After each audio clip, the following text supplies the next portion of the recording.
Welcome back to Undulations. So I'm here in a new place and I've got some new things to share about the Kastle 1.5 synth and the Kastle drum.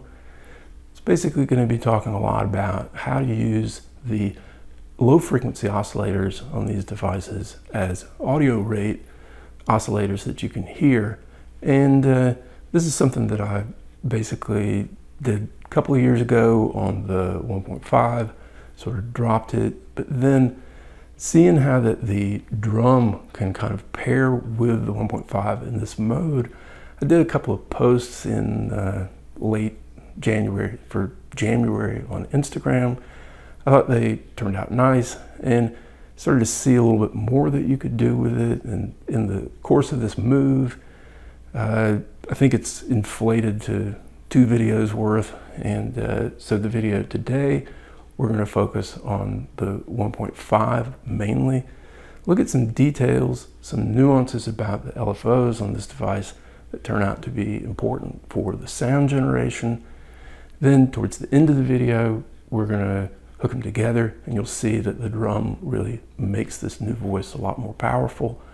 And the next video is, I'd say, quite a bit more complex. It sort of flips things around and using the drum as the voice, and then you can also do things with the 1.5, and together it's a very powerful combination. So if you have one or the other, I still feel like I have a lot to say for you. If you have both, I think that you'll really like a lot of the different things that you can do. So let's go ahead and get started.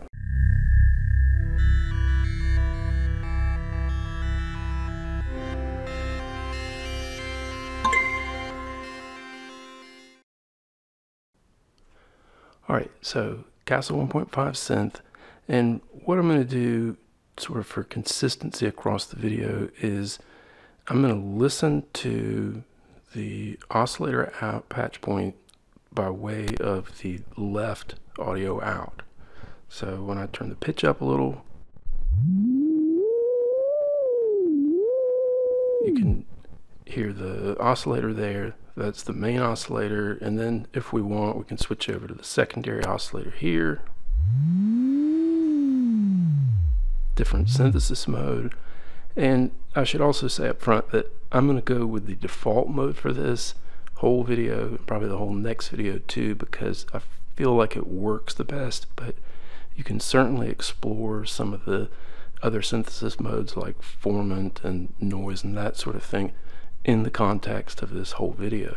So back to the main oscillator, and what I want to do is start talking about the LFO reset patch point, and it does pretty much what you think it would, but it's slightly different for each of these different low frequency oscillators. So let's go through them.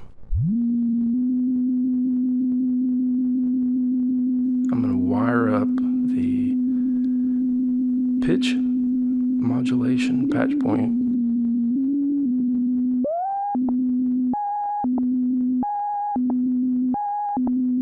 There we go. We have sort of the expected alarm type sound. Now, I'm going to slow that way down. And what I'm going to do is tap off the plus patch point up here. I'm going to use this to manually reset the LFO.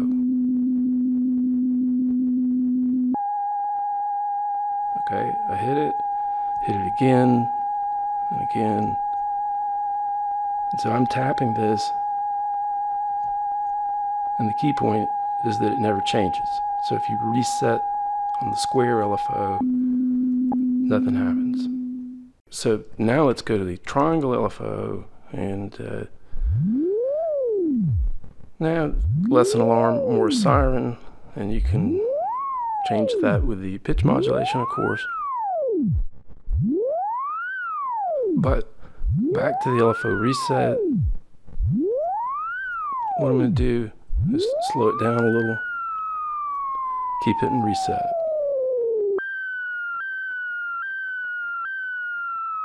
So it tries to start falling, and then the reset stops it.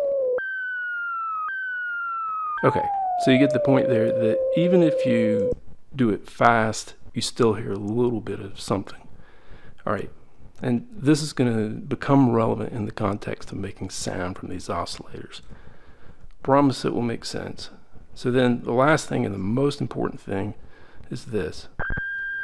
We're on the stepped LFO.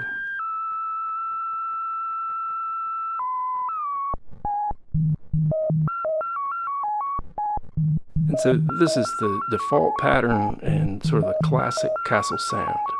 And what I want to do is slow that way down, and we're going to do the same thing with the LFO reset.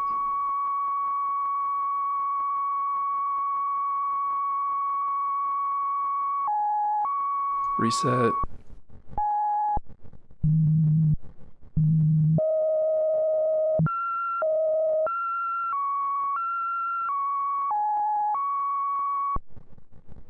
Okay, so as you can see there, with the LFO reset, I'm able to step through the pattern. And if that was not the case, okay, so let's say the reset meant that you went back to the beginning of the pattern, then a lot of the things that we try to do with this as a sequencer would not work. And honestly, we wouldn't be able to do this video, as you'll see in a second. So to summarize that, no change when you reset the square LFO, a little bit of change on the triangle LFO depending on how long you wait, and big change on the stepped LFO because it marches us through the steps of the sequence. Okay, now next feature to talk about, last one before we start getting into audio rate stuff, is the bit-in patch point. And so what I'm going to do is go back to the setup that I just had with the stepped LFO, and I'm going to get it at a decent pace. And this turns out to be something that's important to the sound that we're going to make, which is that if you take bit-in, and you've probably done this a lot to change melodies, if I do plus, it will start to change the tune that we have there.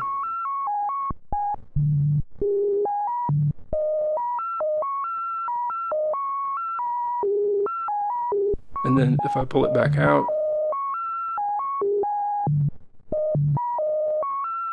we get a stable pattern, but it's different from the default. And then if I patch from bit-in to the minus, you get the pattern cut in half. And so you can get a sort of a shorter, a little bit more jammy type pattern. I find this is good for bass riffs. All right, and then last thing, I've reset it and gone back to the default. I just want to say that if you're going slow, that it's not enough just to sort of tap the plus and you've completely scrambled the sequence. You have to actually cross through the steps of the sequence.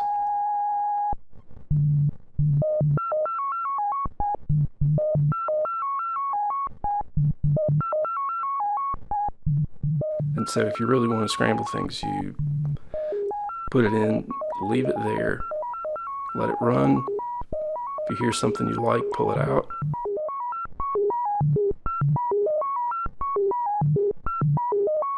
That's pretty cool. Tell you what, let's just take a little bit of a musical break and tune that up into something more listenable.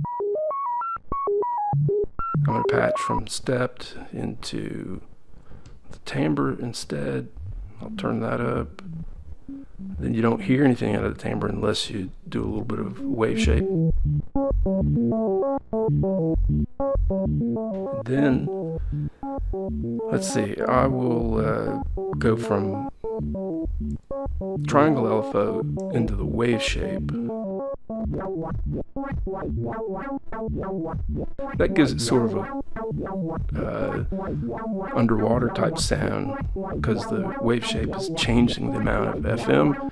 But what we can do to give it more of a twang is to go from the square LFO to the LFO reset, and remember how that it would start high on the voltage that the triangle LFO sent, and then this stops it.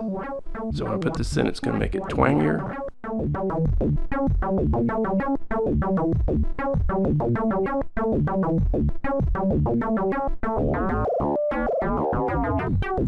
And I'm going to go with a little bit of a lower timbre mod to make it kind of chromatic.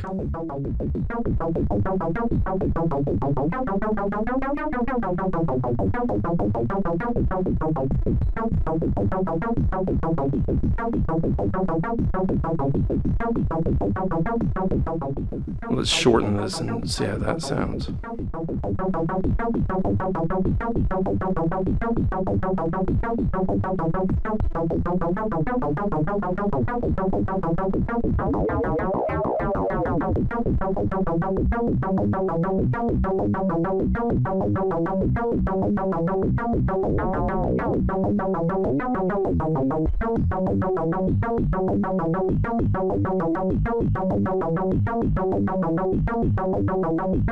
Pretty catchy.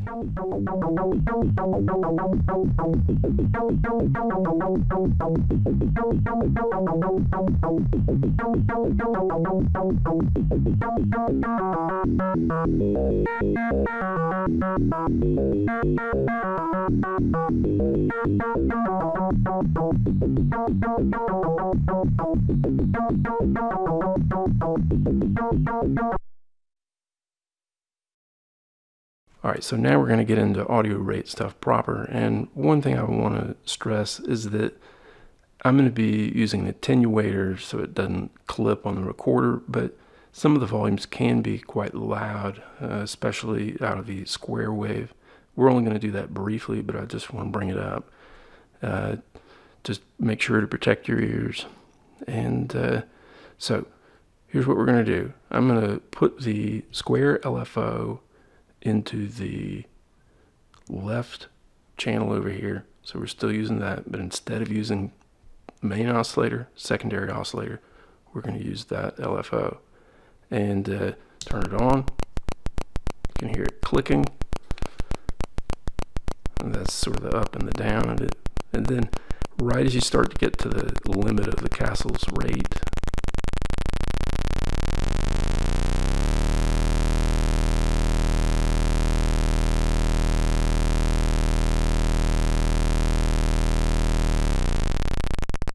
alright, so that's the peak right there. And you can do some stuff with the rate mod patch point to try and sequence that in some fashion from another device, but we're going to skip that. Then I want to go down here to the triangle LFO, and as we go up there, it's a little harder to hear because it doesn't have those hard edges, so you don't get the harmonics. Kind of a very low, bassy. If you don't have headphones on, you might not hear it. Anyway, not very loud. All right, and then lastly, we'll go down here to the stepped LFO. And again, that's the max pitch that you can get from the built-in LFO rate knob. Not so great. But what we're going to do that makes all the difference in the world is we're going to take the signal out of the oscillator out, and we're going to put it in to the LFO reset. And I'm going to start with the stepped LFO just so you can hear it. So oscillator out into the reset, and then realize that there is a wave coming out of here. So an oscillation coming out of the oscillator out. It's going into here, and it's enough of a transient to be able to trigger the LFO reset, but this has to be up high enough to sort of like be captured. And so I've got it all the way up here, but you can actually, and this is sort of the point of the whole video, is you can take the frequency, not limited by the LFO max, but you can take it up based on the oscillator pitch.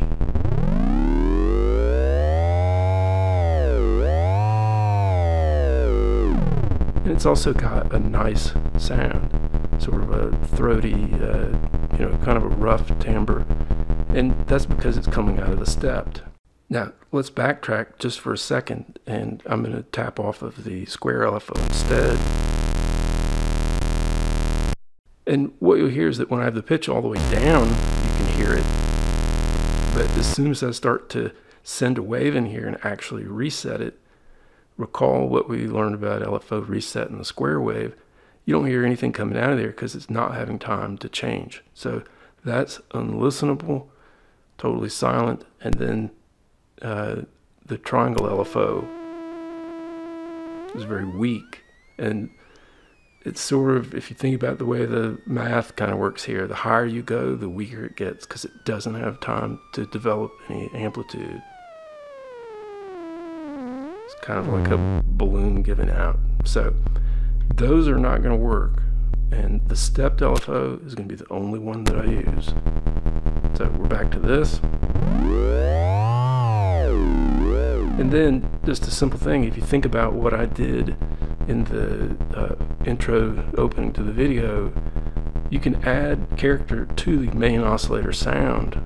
So I'm going to turn up the wave shape and the timbre, and that changes the wave that's coming to the LFO reset.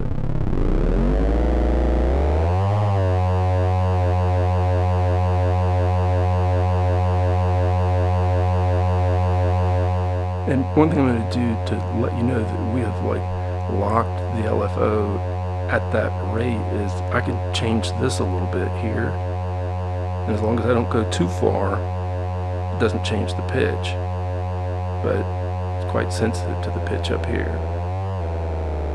So that's just the nature of how this Kastle is built.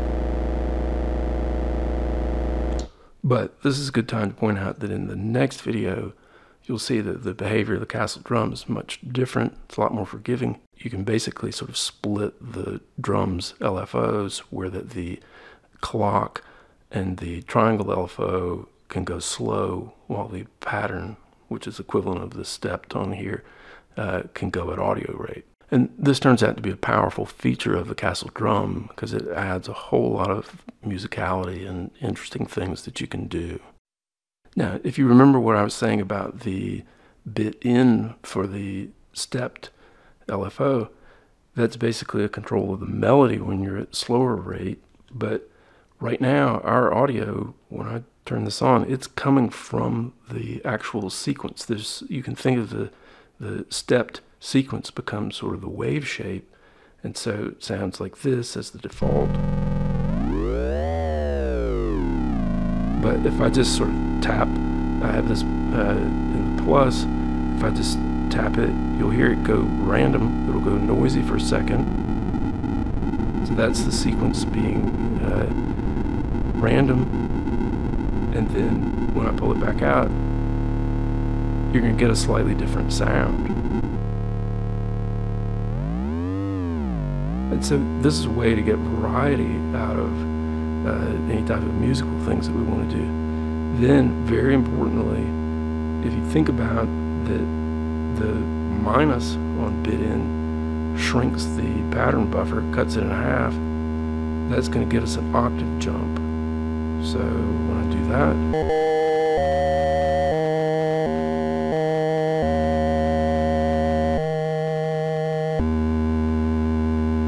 so this is going to be a way to get a lot of different audio rate sounds out of the Kastle 1.5.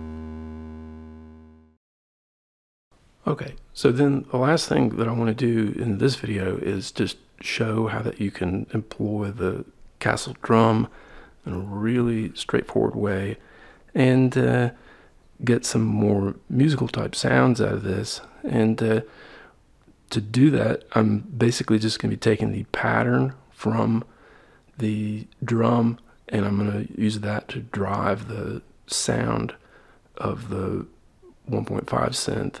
And an important thing when you're hooking these two devices up is grounding. But if I just did a straight ground by patching the negative to the negative on the decks there, it makes it kind of tough to do the thing that I was just doing by, like changing the stepped pattern. And so just try this. I'm gonna take from the output of the Kastle 1.5 and I'm gonna send that to the IO port of the drum. And it seems a little crazy. It just means that I could tap the sounds coming out of the Kastle over here on the drum. I'm not going to do that. This is just a way to ground these two devices. So if we do that, it leaves us free to do other stuff that we want. Now, let's go ahead and start setting this up. It's going to be oscillator out to the LFO reset like we've been doing. It's going to be stepped to out, and probably going to double this and put all of this audio in both channels to make it easier to hear. Okay.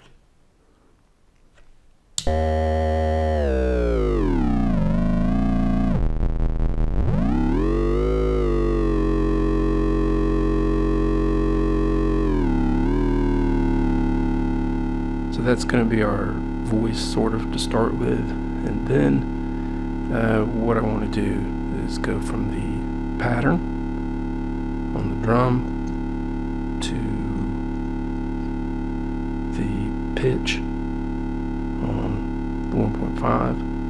And if you think about what this is doing, it's starting to get a little bit complicated where the voltage is changing there. I changed this patch point, and then it's changing the wave that is being used as an LFO reset wave coming out of the oscillator out.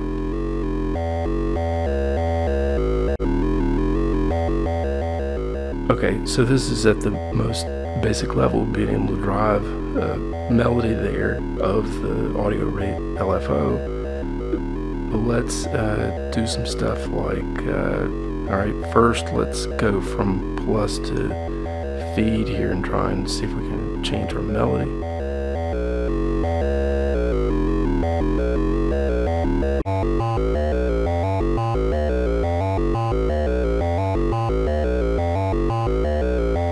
Alright, I fiddled with it for a while, and I'm just going to stick with this, and we'll just change it on the fly.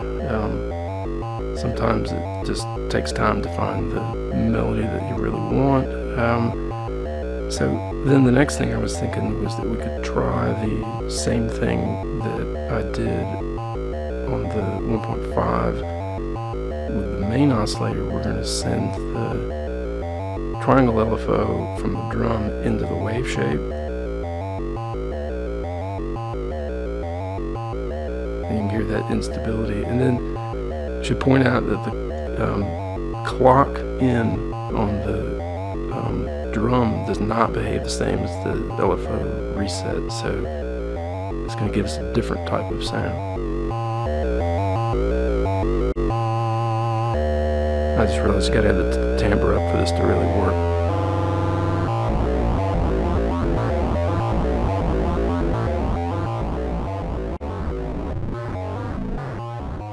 Alright, let's go with that, and then it'd be a waste not to throw in some drums.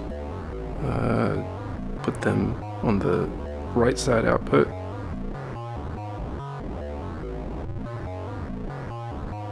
To make them happen, I need to go from the clock. I'll do clock to drum mod.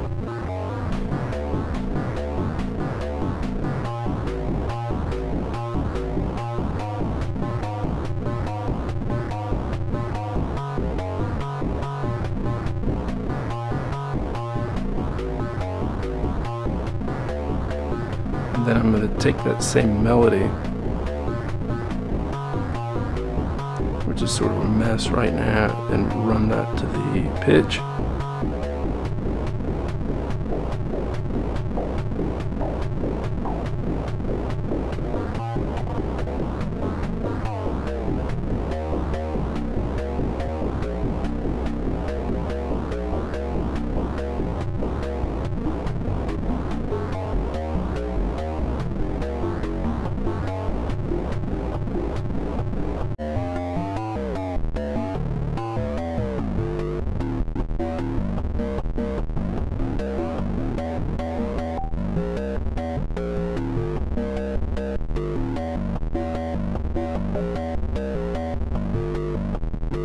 Alright, so this is where I ended up with it. Let's take a minute and discuss.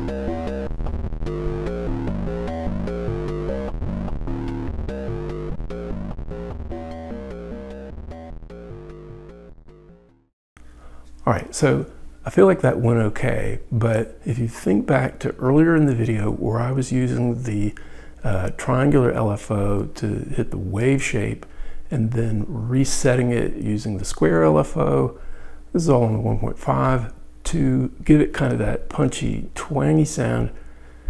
That turns out not to be the way that the clock in works on the Kastle drum. So instead of a punchy type of envelope, you get more of a whooshing type of envelope. It kind of fills in the sound, and I think that sort of explains where we were at in that last shot. But I think that we can improve it. In the next video, we're going to go to sort of reversing some of these roles where we can go back to using the punchy decay of the 1.5 to control that envelope. And I'm going to do a bunch of other different things and start using the drum itself as the audio source for the audio rate LFO. A lot of cool stuff, and looking forward to bringing that to you soon. And to close this video out though, I think I'm going to take a step back, and this is more just for people that have only got the 1.5, or if you want to just play it on its own. And I'm going to use Korg NTS1 for some spacey reverb, do some more drone type sounds using this audio rate method, and I think you'll find that you can get some really cool things. So hope you enjoy that, and I hope everybody's doing well. I will see you soon in the next video.